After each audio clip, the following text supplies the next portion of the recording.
खीरपुर राज्य बहुत ही सुंदर राज्य है। इस राज्य के चारों तरफ जंगल, सुंदर पहाड़ियाँ, झरने और तालाब हैं, जो कि इस राज्य की सुंदरता में चार चांद लगा देते हैं। हमारा खीरपुर तो इतना सुंदर है कि मैं तो मरने के बाद भी यहीं रहना चाहता हूँ। ये कैसी बातें कर रहे हैं आप महाराज? सच ही कह रहा हूँ। हमारा राज्य किसी स्वर्ग से कम है क्या? नहीं महाराज, बल्कि मैं तो कहती हूँ कि उतनी सुंदरता तो शायद स्वर्ग में भी नहीं होगी जितनी हमारे राज्य में है। पर यही सुंदरता हमारे राज्य के लिए अहितकारी भी बनी हुई है। इस बात का तो मुझे भी दुख है महारानी कि कहीं ये सुंदरता एक दिन हमारे राज्य की जनता के लिए दुश्मन ना बन बैठे। जब भी किसी पड़ोसी राज्य के राजा को हमारे राज्य की सुंदरता के बारे में पता चलता है, वो हमारे राज्य पर कब्जा करने की कोशिश करता है। सिर्फ कोशिश ही कर सकते हैं महाराज। आपके रहते हुए कोई दुश्मन हमारे राज्य का कुछ नहीं बिगाड़ सकता। पर अब मैं बूढ़ा हो रहा हूँ महारानी, मैं कब तक अपने राज्य की रक्षा करता रहूंगा? अब मुझे राजगद्दी के लिए कोई उत्तराधिकारी चाहिए। राजा की इस बात से रानी की आंखों में आंसू आ गए थे, क्योंकि वो इस राज्य को इसका उत्तराधिकारी नहीं दे पाई थी। राजा तो वैसे बहुत बहादुर था, पर अब उसकी उम्र दिन प्रतिदिन बढ़ती जा रही थी। अब आपको दूसरा विवाह कर लेना चाहिए महाराज। यही राज्य के हित के लिए आवश्यक है। मुझे माफ कर दीजिएगा, मैं आपको और इस राजघराने को इसका वारिस नहीं दे पाई। इतना कहते हुए रानी की आंखों से आंसू टपक पड़े। आप अपने ये अनमोल आंसू मत बहाइए महारानी। आप हमें वारिस नहीं दे पाई, इसमें आपकी कोई गलती नहीं है। ये तो ऊपर वाले की मर्जी है कि वो कब किसके घर में खुशियां दे और कब किसकी खुशियां छीन ले। ठीक कहा महाराज आपने, पर अब हमें और देर नहीं करनी चाहिए। मैं जल्द ही आपके दूसरे विवाह की तैयारी करती हूँ। अब पूरे राज्य में खुशियाँ छा जाती है, क्योंकि राजा का दूसरा विवाह हो रहा था। महल के साथ साथ पूरे राज्य को भी दुल्हन की तरह सजाया जाता है और बड़े ही धूमधाम से राजा की दूसरी शादी होती है। हे ईश्वर, मुझे पूरी उम्मीद है कि इस बार मुझे अपने राज्य के लिए उत्तराधिकारी मिल जाएगा। देखते ही देखते राजा की दूसरी शादी को भी 2 साल से ज्यादा समय बीत जाता है, पर दूसरी पत्नी से भी राजा को कोई संतान नहीं होती। लगता है कि मैं खुद ही अभागा हूँ, इसीलिए भगवान भी मुझ पर अपनी दया नहीं दिखा रहे हैं। नहीं महाराज, ऐसी बात नहीं है। आपकी दूसरी शादी से भी आपको संतान नहीं हुई। मुझे उम्मीद है कि जल्द ही वो खास आदमी हम सब के सामने आ जाए, क्योंकि अब तो मेरा शरीर भी धीरे धीरे मेरा साथ छोड़ रहा है। राजा जोर से खांसने लगता है। आप ठीक तो है ना महाराज? हाँ, मैं ठीक हूँ, बस थोड़ा मन दुखी है। आप पूरे राज्य में ये घोषणा करवा दीजिए कि जो भी किसी तरह से मेरे मन को खुश करेगा, मैं उसको इनाम के तौर पर राजा बना दूंगा। ठीक है महाराज, मैं आपका ये संदेश पूरे राज्य में फैला देती हूँ। अब रानी के कहने पर कुछ संदेश वाहक पूरे राज्य में राजा की कही हुई इस बात को फैला देते हैं कि जो भी राजा के मन को प्रसन्न करेगा, वो इस राज्य का राजा बनेगा। ये खबर सुनकर राज्य के सभी लोग अलग अलग तरीके अपनाने लगते हैं। ले लीजिए महाराज, ये सुगंधित फूलों की माला पहन लीजिए। ऐसे फूल तो मैंने आज तक नहीं देखे। महाराज, मैं इन फूलों को हिमालय पर्वत से खास आपके लिए लेकर आया हूँ। वो आदमी राजा के गले में फूलों की माला डालता है, पर इससे राजा का मन खुश नहीं होता और वो आदमी वहाँ से चला जाता है। फिर दूसरा आदमी आगे आता है। ये लीजिए महाराज, मैंने ये वस्त्र खास आपके लिए बनाया है। सर्दियों में भी आपको गर्मी का एहसास देगा। वो आदमी राजा को कोट देता है, पर राजा उसके कोट से भी खुश नहीं होता और वो आदमी वहाँ से चला जाता है। और फिर तीसरा आदमी राजा के पास आता है, जिसके हाथ में एक बहुत बड़ा घड़ा है। वो उस घड़े को राजा के सामने रखता है। ये लीजिए महाराज, मेरी तरफ से ये एक छोटी सी भेंट स्वीकार कीजिए। राजा उस घड़े के पास आता है। क्या है इस घड़े में? आप खुद ही देख लीजिए महाराज। राजा अपने हाथ घड़े के अंदर डालता है और उसमें से सोने चांदी के सिक्के और कुछ कीमती उपहार निकालता है। ये सब क्या है? महाराज, ये सब मेरी और मेरे कई पूर्वजों की कमाई हुई संपदा है जो आपको अर्पित करने के लिए मैं लाया हूँ। मैंने तो ऐसे किसी धन की अपेक्षा नहीं की थी, और ये सब तुम्हारी मेहनत की कमाई है। मैं ये सब हरगिज स्वीकार नहीं कर सकता। ले जाओ इसे। वो आदमी अपना घड़ा उठाकर वहाँ से वापस चला जाता है। इस तरह से और भी कई लोग आते हैं और राजा को खुश करने की कोशिश करते हैं, पर राजा खुश नहीं होता है। मुझे लगता है कि अब मैं कभी भी खुश नहीं होऊंगा। तभी एक बावर्ची राजा के दरबार में आता है। नहीं महाराज, ऐसी बात नहीं है, मैं आपको खुश करूंगा। अब तुम क्या लेकर आए हो मुझे खुश करने के लिए? मैं कुछ लेकर नहीं आया हूँ महाराज, बल्कि मैं तो आपको अपने साथ ले जाने के लिए आया हूँ। आप मेरा निमंत्रण स्वीकार करें और कृपा करके मेरे साथ चलें। कहाँ ले जाना चाहते हो मुझे? मैं आपको अपने घर ले जाना चाहता हूँ महाराज। पर क्यों? ऐसा क्या है जो तुम यहाँ पर पेश नहीं कर सकते? जो मैं आपके सामने पेश करना चाहता हूँ उसको मैं यहाँ पर भी लेकर आ सकता था, पर उसको ग्रहण करने के लिए अगर आप खुद मेरे घर पर आएंगे तो मुझे बहुत खुशी होगी महाराज। और वैसे भी वो चीज यहाँ लाने पर ठंडी और स्वादहीन हो सकती थी। अच्छा, तो ये बात है। ठीक है, मैं तुम्हारे साथ चलने के लिए तैयार हूँ। वो बावर्ची राजा को अपने साथ अपने घर ले जाता है, जहाँ उसने कई तरह के स्वादिष्ट पकवान बनाकर रखे हैं, जिसमें से स्वादिष्ट पकवानों की खुशबू आ रही होती है। और वो एक एक करके सभी पकवान राजा के सामने परोसता है। ये लीजिए महाराज और खाइए। ये सब मैंने अपने हाथों से बनाया है। मैंने सुना है कि इंसान के दिल का रास्ता उसके मुंह और पेट से होकर जाता है। राजा को भूख लगी थी, इसलिए वो बड़े ही चाव से पकवान खाने लगता है। आज तक राजा ने कभी भी इतना स्वादिष्ट भोजन नहीं किया था। राजा को उस बावर्ची के हाथ का बना हुआ खाना सचमुच बहुत पसंद आता है और राजा ये खाना खाकर मन से खुश हो जाता है। तुमने आज मुझे पूरे मन से प्रसन्न कर दिया है, इसीलिए मैं तुम्हें खीरपुर का राजा घोषित करता हूँ। ये मेरा सौभाग्य है महाराज, आपका बहुत बहुत धन्यवाद। अच्छा सुनो। जी महाराज, कहिए। राजा बनने के बाद भी मुझे ऐसा ही स्वादिष्ट भोजन खिलाओगे क्या?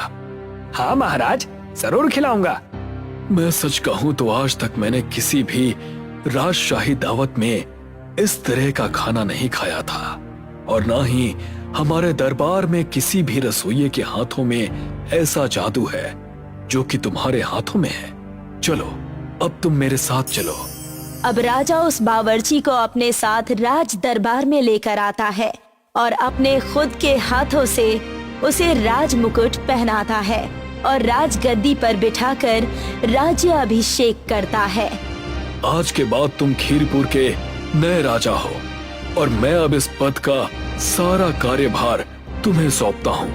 बावर्ची अब खीरपुर का राजा तो बन गया था, पर उसमें अब भी वही नम्रता और सादगी थी। वो अपने पूरे राज दरबार के लिए अपने हाथों से भोजन पकाया करता था, जिस कारण सभी दरबारी उससे बहुत खुश थे। शायद आपकी किस्मत में इस महान राज्य का राजा बनना था, इसीलिए 2 शादियां करने के बाद भी महाराज को कोई संतान नहीं हुई।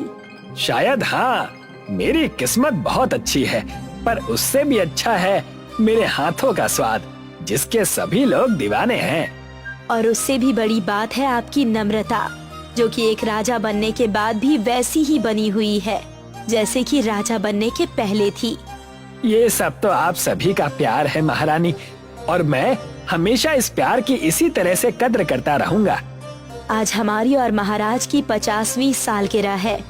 क्या आप आज खाने में कुछ अलग बना सकते हैं? हाँ हाँ, क्यों नहीं महारानी। आप जैसा कहेंगी मैं वैसा ही खाने में बना दूंगा। आज खाने की फरमाइश मैं खुद नहीं करूंगी। आपको जो भी पसंद हो आप अपनी मर्जी का बना सकते हैं। और आज की ये दावत आपकी तरफ से हम दोनों के लिए एक बेहतरीन तोहफा होगी। ठीक है महारानी, मैं आपको और महाराज को बहुत ही शानदार और स्वादिष्ट तोहफा दूंगा। बावर्ची राजा आज दिन से ही रात के खाने की तैयारी करने में लग जाता है। वो पूरी मेहनत और लगन से खाना बनाता है और रात होने से पहले ही वो सारा खाना बनाकर तैयार कर देता है और दरबार में जाकर सभी को दावत के लिए आमंत्रित करता है। दावत की सभी तैयारियां हो चुकी हैं। आप सभी आइए और दावत का लुत्फ उठाइए। रानी और महाराज के साथ साथ सभी मंत्री और दरबारी दावत का आनंद लेने के लिए शाही भोजन कक्ष में आते हैं और बावर्ची राजा सभी लोगों को अपने हाथ से खाना परोसता है। आपकी ये दावत तो मैं जिंदगी भर नहीं भूल पाऊंगी। मैंने आज तक कभी भी ऐसा उपहार नहीं पाया है। ये तो मेरा सौभाग्य है महारानी कि जो मुझे आप दोनों को उपहार देने का मौका मिल रहा है। रानी और महाराज के साथ साथ सभी दरबारी भी पेट भर कर खाना खाते हैं। खीरपुर राज्य में सब कुछ ठीक चल रहा था, पर अचानक से दुश्मन अपनी सेना लेकर खीरपुर राज्य पर आक्रमण कर देता है।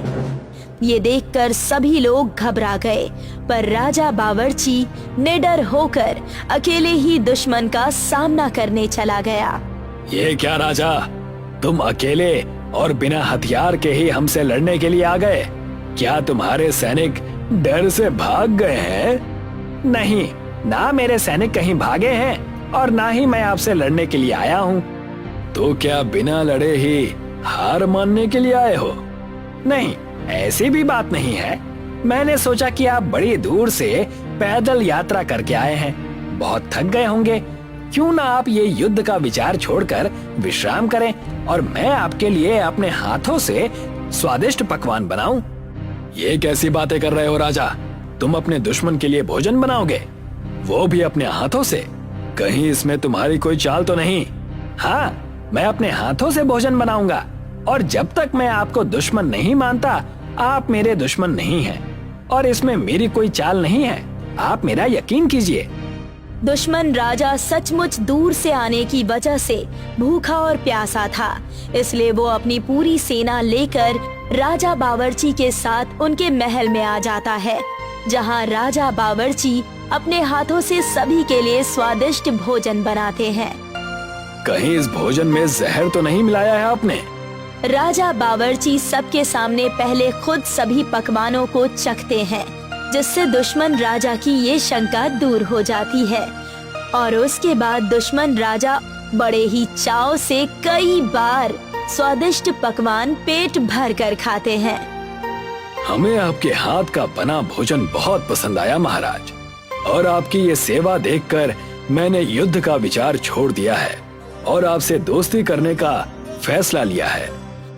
इस तरह से अपने भोजन बनाने के हुनर और अपनी सादगी और बुद्धिमत्ता की वजह से राजा बावर्ची ने कई युद्धों को रोककर अपने दुश्मनों को भी अपना दोस्त बना लिया, जिससे वो पूरी दुनिया में बावर्ची राजा के नाम से प्रसिद्ध हो गया।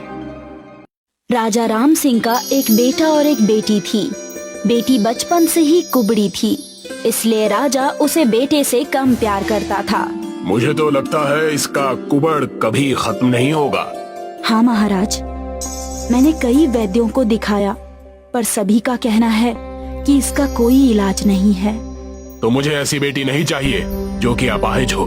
पर महाराज, है तो बेटी ही ना, अब इसका क्या करेंगे? मुझे राज्य को संभालने के लिए एक राजकुमार की जरूरत है। हम इसे किसी को दान कर देंगे। पर इस कुबड़ी लड़की का कोई क्या करेगा? ये तो किसी काम की नहीं है। सही कहा, इसे कोई नहीं रखेगा। हम इसे जंगल में कहीं छोड़ देते हैं। राजा ने अपनी बेटी को बुलाया। बेटा, क्या तुम हमारे साथ जंगल में शिकार पर चलोगी? हाँ पिताजी, मैं आऊंगी। ठीक है, तुम जल्दी से तैयार हो जाओ। आज हम तुम्हें भी अपने साथ लेकर चलेंगे, ठीक है? ठीक है पिताजी, मैं अभी आती हूँ।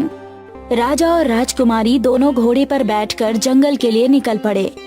राजा अपने पास वाले जंगल को छोड़कर बहुत दूर घाटी के पीछे वाले जंगल में राजकुमारी को लेकर गया। पिताजी, हम तो बहुत दूर आ गए हैं। हाँ बेटा, आज हम दूर के जंगल में ही शिकार करेंगे। जंगल में पहुंचने पर राजा ने राजकुमारी को घोड़े से नीचे उतार दिया। मैं थोड़ा आगे जाकर देखता हूँ, कहीं कोई शिकार दिखाई दिया तो फिर तुम्हें बुलाता हूँ। तब तक तुम यहीं बैठी रहो, ठीक है? ठीक है पिताजी, जल्दी आइएगा। राजा अपने घोड़े पर बैठा और जंगल से बाहर निकलकर अपने महल में वापस आ गया। मैंने उस मनहूस को जंगल में छोड़ दिया है। अब से हमारा सिर्फ एक ही बेटा है और वही आगे चलकर हमारे राज्य को संभालेगा। अच्छा किया आपने, वैसे भी वो हमारे किसी काम की नहीं थी। चलिए, आप थक गए होंगे, थोड़ा सा आराम कर लीजिए। यहाँ जंगल में राजकुमारी राजा के इंतजार में बैठी रही। इंतजार करते करते रात हो गई, पर राजा वापस नहीं आया। कहीं पिताजी पर कोई आफत तो नहीं आ गई? हे भगवान, पिताजी अच्छे से तो होंगे ना? कहीं किसी जानवर ने उन पर हमला तो नहीं कर दिया? मैं खुद ही चलकर देखती हूँ। राजकुमारी जंगल में इधर उधर भटकने लगी। पिताजी, कहाँ हो आप? राजकुमारी ने बहुत आवाज लगाई, पर उसे कहीं भी राजा दिखाई नहीं दिया। वो बहुत निराश हो गई। हे भगवान, पिताजी जहाँ भी हों, उन्हें सुरक्षित रखना। राजकुमारी दिन भर से भूखी थी और भटक भटक कर थक गई थी और उसे बहुत जोर से नींद भी आ रही थी, इसलिए वो एक पेड़ के नीचे जाकर सो गई। अगले दिन सवेरा हुआ तो राजकुमारी को फिर से भूख लगने लगी। हे भगवान, कहीं कोई फल मिल जाए, बहुत भूख लगी है। राजकुमारी जंगल में अंदर की तरफ चली गई, जहां उसे फल के पेड़ दिखाई दिए। राजकुमारी ने उनसे फल तोड़े और अपनी भूख मिटा ली। दिन भर राजकुमारी राजा को जंगल में ढूंढती रही, पर उसे राजा नहीं मिला। लगता है पिताजी अब वापस नहीं आएंगे। अब मुझे इसी जंगल में रहना पड़ेगा। राजकुमारी ने जंगल में ही रहना शुरू कर दिया। अब वो धीरे धीरे जंगल को ही अपना घर समझने लगी। उसने यहाँ पर अपनी एक छोटी सी झोपड़ी बना ली और उसमें कुछ खाने पीने की चीजें रखी। एक दिन राजकुमारी को यहाँ पर एक हिरन दिखाई दिया, जिसको किसी ने कई तीर मारे थे। राजकुमारी ने उस हिरन को उठाया और अपने झोपड़े में लेकर गई। जैसे ही राजकुमारी ने उस हिरन को दवाई लगाई, वो एक आदमी में बदल गया। तुम कौन हो बेटी, और यहाँ इस जंगल में क्या कर रही हो? मेरा नाम राजकुमारी हेमलता है। मैं राजा राम सिंह की बेटी हूँ और इसी जंगल में रहती हूँ। मैं एक जादूगर हूँ और एक ऋषि ने मुझे श्राप देकर हिरन बना दिया था। आज तुमने मेरी जान बचाई है। मैं तुम्हारा बहुत आभारी हूँ और तुम्हें जब कभी भी मेरी जरूरत पड़े तो मुझे कहना। मैं हमेशा तुम्हारी मदद करूँगा। आज से तुम मेरी बेटी जैसी हो, ठीक है? ठीक है बाबा, आप चाहो तो मेरे घर में रह सकते हो। अब वो जादूगर राजकुमारी हेमलता के साथ रहने लगा। बाबा, मुझे खेलने के लिए कुछ गुड़िया चाहिए। जादूगर हवा में अपने हाथ उठाता है और उसके हाथ में एक खूबसूरत सी गुड़िया आ जाती है। ये लो बेटी। आप बहुत अच्छे हो बाबा। यहाँ जंगल में राजकुमारी इस जादूगर के साथ बहुत खुश रहने लगी और दूसरी तरफ अब राजा और रानी भी खुश थे। अच्छा हुआ उस मनहूस से पीछा छूट गया। अब हमारा सिर्फ एक ही बेटा है। राजा और रानी राजकुमार की हर इच्छा को पूरी करने लगे, जिससे राजकुमार बहुत बिगड़ गया था। धीरे धीरे समय बीतने लगा और राजकुमार बड़ा हो गया। अब वो राजा की कोई बात नहीं मानता था। राजकुमार, आप मेरे साथ चलकर एक बार राज्य सही से देख लें। आगे चलकर आप ही को राजा बनना है। लेकिन मैं राजा नहीं बनना चाहता। मैं ऐसे ही ठीक हूँ। आपको जहाँ जाना है चले जाओ। राजकुमार सीधे मुंह राजा से बात तक नहीं करता था और ना ही उनकी इज्जत करता था। एक बार राज्य पर दुश्मन ने हमला किया, पर राजा के पास सैनिकों की कमी थी। राजकुमार, आप भी हमारे साथ लड़ाई में चलिए। मैं किसी से लड़ने नहीं जा रहा हूँ, मुझे अपनी जान प्यारी है। हमारे पास बहुत कम सैनिक हैं और दुश्मन के पास बहुत बड़ी सेना है। अगर तुम नहीं चलोगे तो हम उनसे कैसे जीतेंगे? अरे जिसको जाकर मरना है वो जाकर मरे, मैं कहीं नहीं जा रहा। राजा अकेले ही कुछ सैनिकों को लेकर अपने राज्य को बचाने के लिए चल दिए। जब राजकुमारी हेमलता को पता चला कि उसके राज्य पर दुश्मनों ने हमला कर दिया है, तो उसने जादूगर से मदद मांगी। बाबा, आप तो जादूगर हैं ना? क्या आप हमारे राज्य को दुश्मनों से बचा सकते हैं? हाँ बेटा, मैं जरूर बचाऊंगा, चलो। जादूगर और राजकुमारी दोनों राजा के पास आए। जादूगर ने अपने जादू से दुश्मन के सैनिकों को मार डाला। आप कौन हैं और हमारी मदद क्यों कर रहे हैं? राजा जी, मैं एक जादूगर हूँ और आपकी बेटी ने मेरी जान बचाई है, इसलिए आपकी बेटी के कहने पर मैं आपकी मदद कर रहा हूँ। आपका बहुत बहुत धन्यवाद। मुझे माफ कर दो बेटी, मैंने तुम्हारे साथ बहुत अन्याय किया। तुम्हारे इस कुबड़ की वजह से मैंने तुम्हें जंगल में अकेला छोड़ दिया। मुझे माफ कर दो। कोई बात नहीं पिताजी, मैं आपसे नाराज नहीं हूँ। आप तो मेरे पिता हैं। हे जादूगर, क्या तुम अपने जादू से मेरी बेटी को ठीक कर सकते हो? हाँ राजा जी, अभी कर देता हूँ। जादूगर ने अपने जादू से राजकुमारी को ठीक कर दिया। राजा राजकुमारी को लेकर वापस आया और उसने राज्य की राजगद्दी पर राजकुमारी हेमलता को बिठा दिया। बहुत समय पहले की बात है। एक गांव में राहुल नाम का लड़का अपने मम्मी पापा के साथ रहता था। सुबह के 9 बज चुके हैं राहुल, सोकर उठ जाओ, वरना मैं बर्फ जैसा ठंडा पानी तुम्हारे ऊपर फेंक दूंगा। पापा, बस 1 घंटा और सो लेने दो ना। नहीं, 1 मिनट भी नहीं। राहुल हमेशा सोता रहता था। उसके माता पिता उसकी इस आदत से बहुत परेशान थे। ये लड़का इतना आलसी है, मुझे समझ में नहीं आता कि इसके भविष्य का क्या होगा। राहुल को बस 3 काम पसंद थे: खाना, सोना और सोते हुए सपने देखना। राहुल अक्सर राजकुमारी के साथ शादी करने का सपना देखता था। राहुल उठ जाओ, और कितना सोना है तुम्हें? आपने मुझे गलत टाइम पर उठा दिया पापा, मेरी बस राजकुमारी से शादी होने ही वाली थी। सपने में राजकुमारी से शादी का ये मतलब नहीं कि तुम्हारी असलियत में राजकुमारी से शादी हो जाएगी। अपने ख्वाबों की दुनिया से बाहर निकलो और असल जिंदगी में कुछ करो। एक दिन राहुल के कुछ दोस्त राहुल से मिलने आए। राहुल, आज राजमहल में उत्सव मनाया जा रहा है। हमने सुना है राजकुमारी अपने लिए जीवन साथी का चुनाव करेंगी। क्या तुम हमारे साथ चल रहे हो? हाँ, मैं जरूर चलूंगा। ठीक है, तो आज शाम 6 बजे तैयार मिलना। शाम को राहुल अपने गेट पर बैठा बैठा सो रहा था। उसके दोस्तों ने उसे आकर जगाया। हम बैलगाड़ी ले आए हैं, चलो जल्दी उस पर बैठ जाओ और सोना बंद करो। क्या हम बैलगाड़ी से जाने वाले हैं? और क्या, मैं तुम्हारे लिए 7 घोड़ों का रथ लेकर आऊं? जल्दी इसमें बैठ जाओ। राहुल रास्ते भर सोता रहा। राजमहल पहुंचने पर पहरेदारों ने उन्हें रोक लिया। उत्सव आधे घंटे बाद शुरू होगा, तब तक आप लोग यही इंतजार करें। अभी तो उत्सव शुरू होने में काफी समय है, तब तक थोड़ा सो लेता हूँ। राहुल एक पेड़ के नीचे जाकर बैठ गया और सो गया। फिर वो ऐसा सोया कि 5 घंटों तक सोता रहा। उत्सव शुरू होकर खत्म भी हो गया। जब राहुल की आंख खुली तो आधी रात होने में कुछ ही समय बाकी था। उसके दोस्त महल से बाहर निकल रहे थे।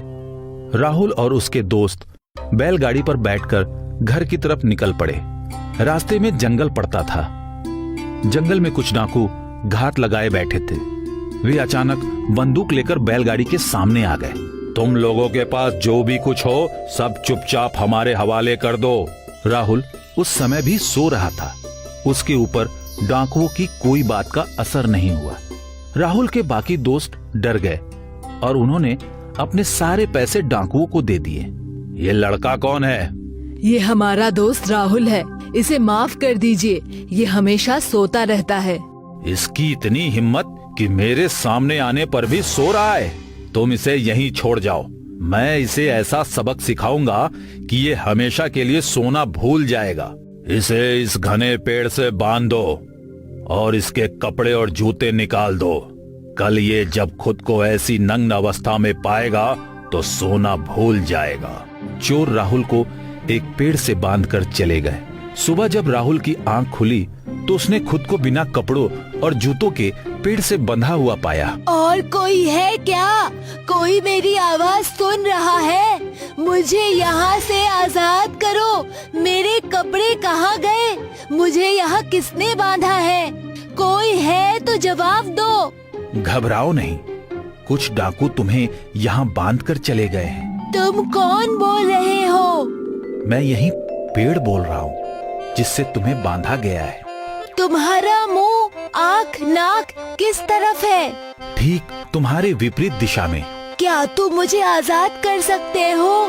हाँ, लेकिन एक शर्त पर। कौन सी शर्त? तुम हर समय सोते रहते हो, इसीलिए ही तुम आज इस मुसीबत में फंसे हो। अगर तुम सोने की आदत छोड़ दो तो मैं तुम्हें आजाद कर सकता हूँ। मैं ये आदत छोड़ दूंगा क्योंकि मैंने इसका अंजाम भुगत लिया है। अब तुम मुझे आजाद करो। पेड़ ने अपनी टहनियां झुकाई और राहुल को आजाद कर दिया।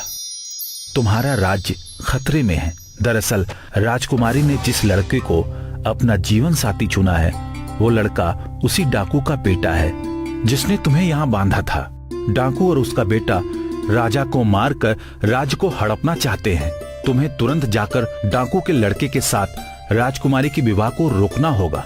लेकिन मैं ये काम कैसे करूँगा? इस काम में मैं तुम्हारी मदद करूँगा। मैं इस जंगल का सबसे घना पेड़ हूँ। मेरी शाखाओं में 4 जोड़ी जादुई जूते छिपे हुए हैं। हर जूता एक अलग काम के लिए है। पहले तुम उन जूतों को ढूंढो, फिर मैं तुम्हें बताऊंगा कि कौन सा जूता क्या काम करता है। राहुल ने पेड़ की शाखाओं में छिपे जूतों को खूब मेहनत से ढूंढा। इतना काम तो मैं जिंदगी में पहली बार कर रहा हूँ। मैंने जूते ढूंढ लिए हैं। अब बताओ कौन सा जूता क्या काम करता है? पहले जोड़ी जूते लाल रंग के हैं। तुम इन्हें पहनोगे तो तुम्हारे हाथ में एक दूरबीन आ जाएगी।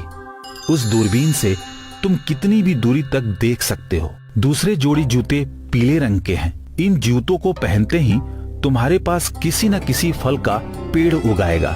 उन फलों से तुम अपनी भूख मिटा सकते हो। तीसरी जोड़ी जूते काले रंग के हैं। उन्हें पहनते ही एक घोड़ा तुम्हारे पास आ जाएगा। उस घोड़े पर बैठकर तुम कहीं भी जा सकते हो। चौथे जोड़ी जूते सफेद रंग के हैं। उन जूतों को पहनते ही तुम्हारे पास एक सुंदर औरत आ जाएगी। ठीक है, मैं समझ गया मुझे क्या करना है। सबसे पहले कुछ फल खाकर अपनी भूख मिटाता हूँ। राहुल ने जैसे ही पीले जूते पहने उसके पास एक अमरूद का पेड़ उगाया।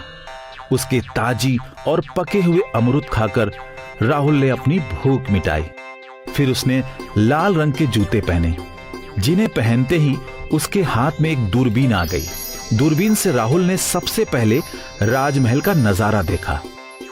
राजकुमारी डाकुओं के बेटे के साथ नाश्ता कर रही थी। उसके बाद राहुल ने डाकुओं को देखा जो राजमहल के पीछे वाले जंगल में छिपे हुए थे। एक बार बस मेरे बेटी की शादी राजकुमार से हो जाए, उसके बाद मेरा बेटा महल में अपनी पैठ बनाकर राजा की हत्या कर देगा और फिर सारा राज्य हमारा होगा।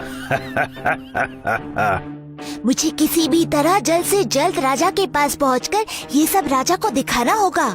राहुल ने अब काले रंग के जूते पहने उसके सामने एक घोड़ा आ गया। वह घोड़े पर सवार होकर महल की ओर निकल पड़ा। राजमहल पहुंचकर राहुल ने द्वारपालों से कहा, मैं राजा से मिलना चाहता हूँ। तुम अभी राजा से नहीं मिल सकते। कल रात उत्सव था। राजा बहुत थके हुए हैं और सो रहे हैं। तुम कुछ दिन बाद आना। मेरा राजा से मिलना बहुत जरूरी है। द्वारपालों ने राहुल की एक नहीं सुनी और उसे महल में एंट्री नहीं दी। अब मैं क्या करूं? तब राहुल को चौथे जोड़ी जूते यानी सफेद जूते याद आए। राहुल ने जल्दी से सफेद जूते पहने। तब एक सुंदर औरत पास में प्रकट हुई। तुम पहरेदारों के पास जाओ और उन्हें बातों में उलझाओ। जब सुंदर औरत ने पहरेदारों को बातों में लगा लिया तो राहुल चुपचाप महल के अंदर खिसक लिया। वो राजा के पास पहुंचा और उसने राजा को दूरबीन में सब कुछ दिखाया।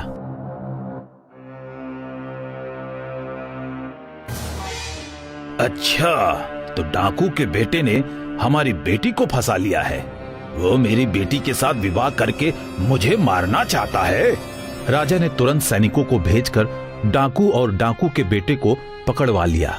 राहुल, तुमने हमें बचाया है, इसके बदले में हम तुम्हें कुछ इनाम देना चाहते हैं। राजा ने अपनी बेटी का हाथ राहुल के हाथों में दे दिया और इस तरह यह कहानी खुशी खुशी खत्म हुई।